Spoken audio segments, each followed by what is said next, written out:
खानपुर सारोला क्षेत्र के पीपलदा गांव में देर शाम आकाशीय बिजली ने ऐसा कहर बरपाया कि दो गरीब परिवारों के पक्के मकान देखते ही देखते धराशायी हो गए।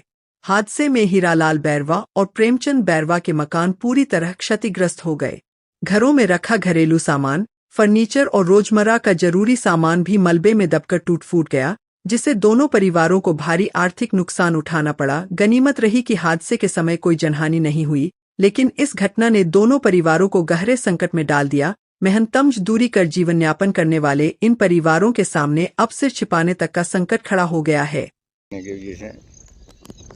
मकान गिरा।